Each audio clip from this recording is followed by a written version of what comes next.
I just realized that we had reached a subscriber milestone of 300. I've got a sparkling water, and it is water. It's sparkling water. It's not a soda. So I'm reading another chapter of Dune today because it's Sunday, and we're just reading another chapter. So this is chapter 3.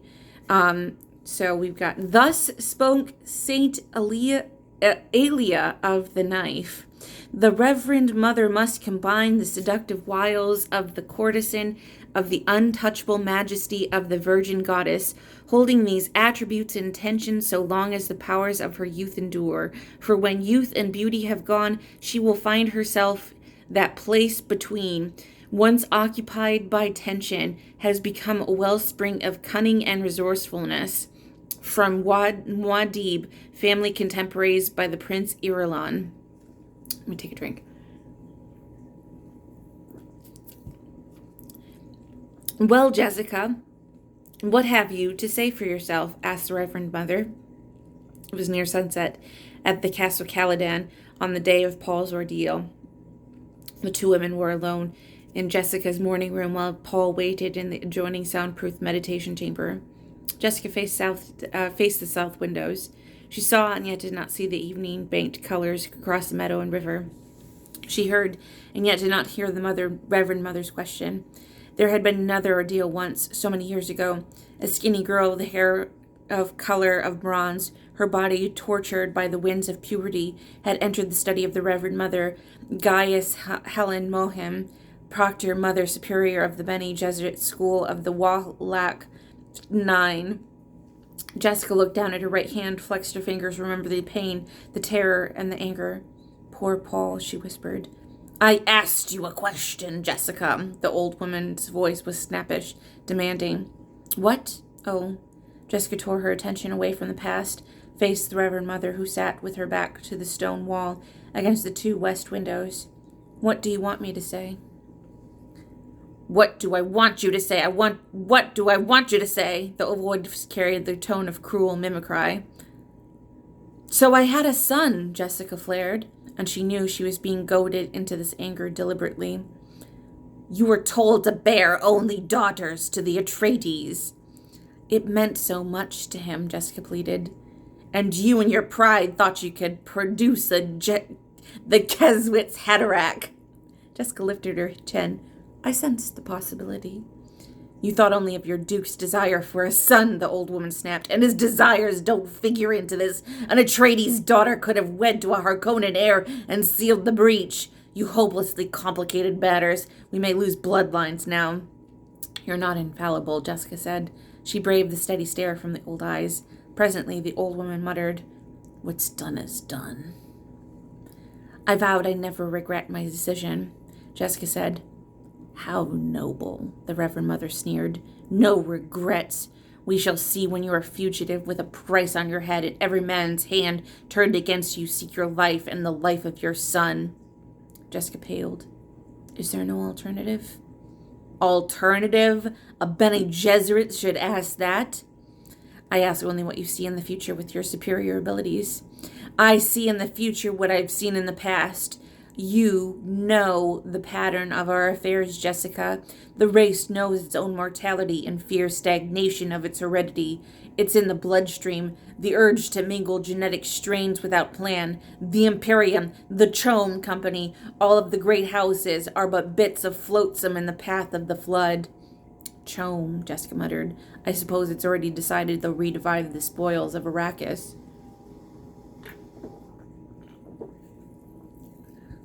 What is Chom but the weather vane of our times, the old woman said. The Emperor and his friends now command 59.65% of the Chom directorship's votes.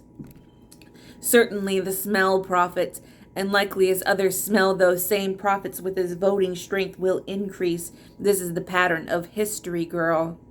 That's certainly what I need right now, Jessica said. A review of history. Don't be facetious, girl. You know as well as I do what forces surround us. We have a 3-point civilization, the imperial household balanced against the federal great houses of Landshred between them, the guild with its damnable monopoly of the interstellar transport. In politics, and the guild, the imperial household balanced against the federal houses of, and between them the guild with its damnable 3-point civilization. That's 2. The imperial, the federal houses. That's not a 3-point civilization. Oh, and the Bene Gesserits, I suppose. In politics, the tripod is most unstable of all structures. We've bad enough without the complication of feudal tradal culture, which turns its back on the most science.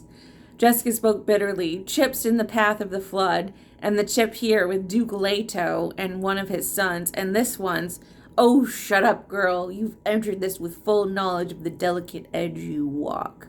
I am Bene Gesserit. I only exist to serve, Jessica quoted. Truth, the old woman said, and all we can hope for now is to prevent this from erupting into a general conflagration. Ooh, good word. To salvage what we can of the key bloodlines. Jessica closed her eyes, feeling tears press out beneath the lids. She fought down the inner trembling, the outer trembling, the uneven breathing, the ragged pulse, the sweating of the palms. Presently, she said, I'll pay for my own mistake, and your son will pay with you. I'll shield him as I'm able to. Shield, the old woman snapped. You well know the weakness there. Shield your son too much, Jessica. He'll not grow strong enough to fulfill any destiny. Jessica turned away, looked out the window, and gathered darkness. Is it really that terrible, this planet of Arrakis? Bad enough, but not bad at all. The Missionaria Protectivia has been in there and softened it up somewhat. The Reverend Mother heaved herself to her feet, straightening a fold in her gown. Call the boy in here. I must be leaving soon. Must you? The old woman's voice softened. Jessica, girl, I wish I could stand in your place and take your sufferings, but each of us must make her own path. I know. You're as dear to me as any of my own daughters, but I cannot let that interfere with duty. I understand the necessity. What you did, Jessica, and why you did it, we both know, but kindness forces me to tell you there's little chance your lad will be the Jenny Vesrit totality. You mustn't let yourself hope too much. Jessica shook tears from the corners of her eyes. It was an angry gesture. You make me feel like a little girl again, reciting my first lesson. She forced the words out. Humans must never submit to animals. A dry sob shook her. In a low voice, she said, I've been so lonely. It should have been one of the tests, the old woman said. Humans are almost always lonely. Now summon the boy. He had a frightening long day, but he's had time to think and remember, and I must ask other questions about these dreams of his. Jessica nodded, went to the door of the meditation chamber and opened it. Paul, come in now, please. Paul emerged from the stubborn slowness. He stared at his mother as though she were a stranger. Wariness veiled his eyes, and he glanced at the Reverend Mother, but this time he nodded at her and nodded. Nod one gives an equal. He heard his mother close the door behind him. Young man, the old woman said, let's return to this dream business. What do you want? Do you dream every night? Not dreams worth remembering. I can only remember every dream, but some of them are worth remembering, and some not. How do you know the difference? I just know it. The old woman glanced at Jessica, back at Paul. What did you dream last night? Was it worth remembering? Yes, Paul closed his eyes.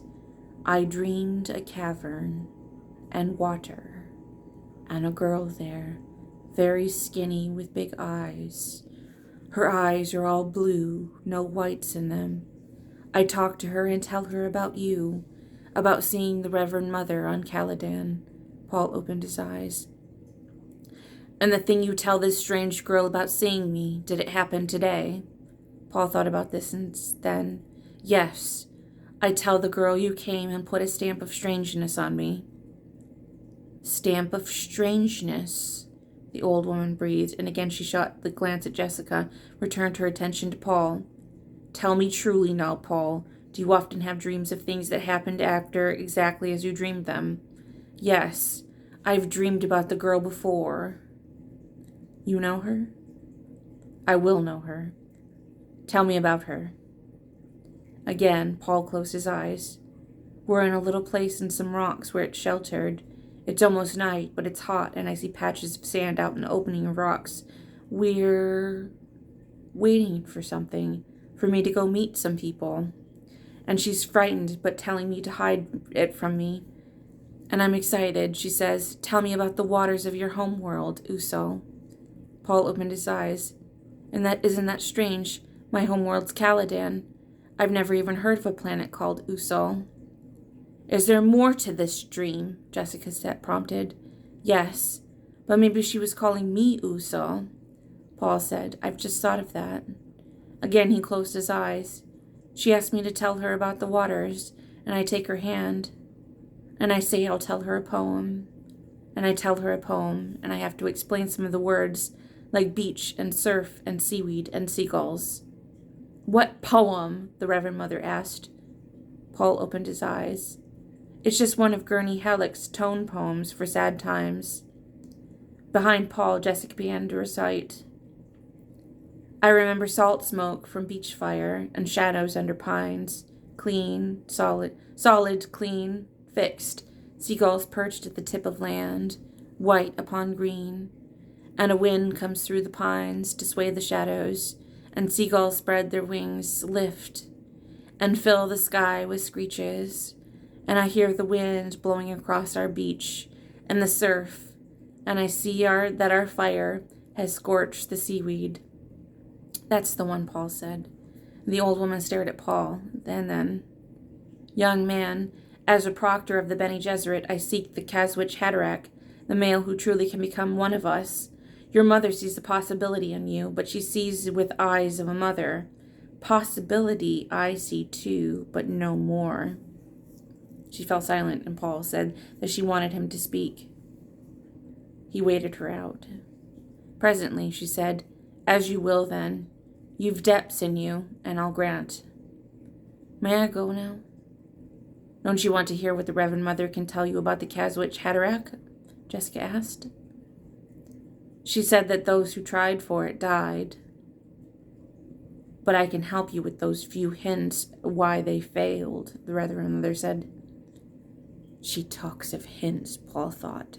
She doesn't really know anything. He said then, Hint then. And be damned to me, she smiled wryly, a crisscross of wrinkles across her old face. Very well. That which submits rules. He felt astonishment.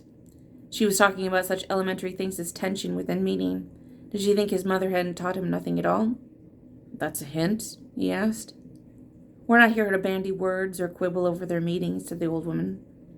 The willow submits to the wind and prospers until one day it is many willows, a wall against the wind. This is the willow's purpose. Paul stared at her. She said purpose, and he felt the word buffet him, reinfecting him with a terrible purpose. He experienced a sudden anger at her. Facetious old woman with her mouth full of platitudes. You think I could be the Caswich Haderach, he said. You talk about me, but you haven't said one thing about what we can do to help my father. I heard you talking about my mother.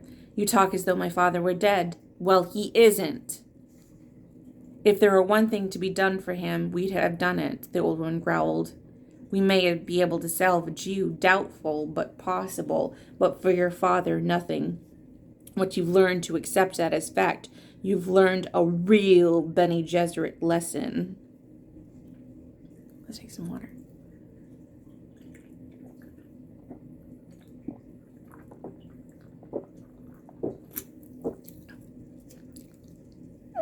Ooh. Paul saw how the words shook his mother. He glared at the old woman. How could she say such things about his father? What, made her so sure? His mind seethed with resentment. Ooh. I've cut the burps. The Reverend Mother looked at Jessica. You've been training him in the way. I've seen the signs of it. I'd have done the same in her shoes, and devil take the rules. Jessica nodded. Now I caution you, said the old woman, to ignore the regular order of training. His own safety requires the voice.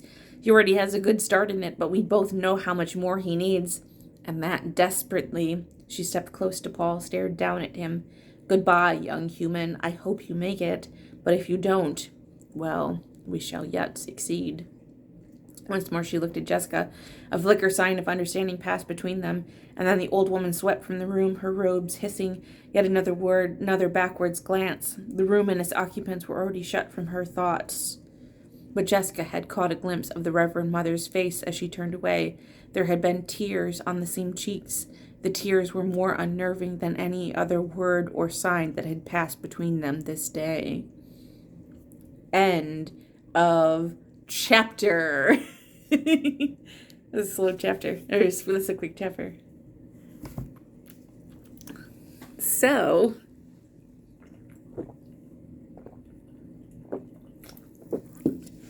what'd you think?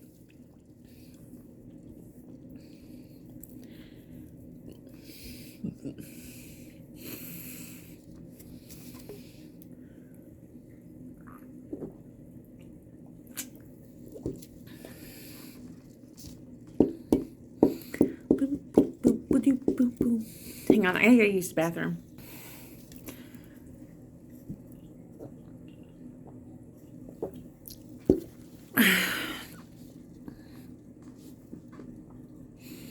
What is that?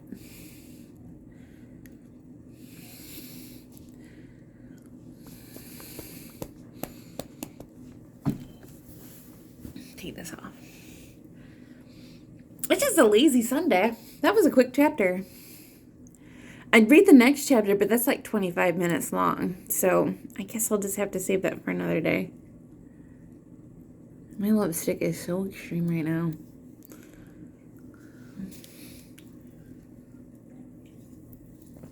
Oh, why did I take that sweater off?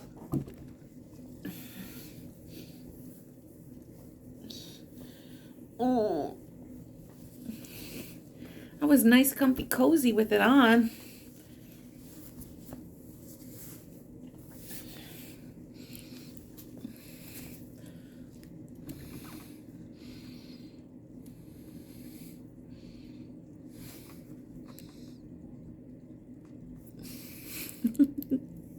That's my meme. That's my meme face. Meme for you. I need to do something about my eyebrows. They're getting real thick. Maybe I'll get them very thick.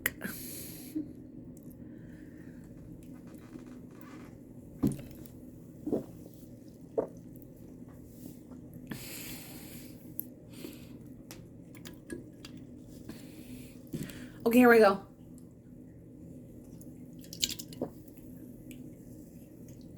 See you later.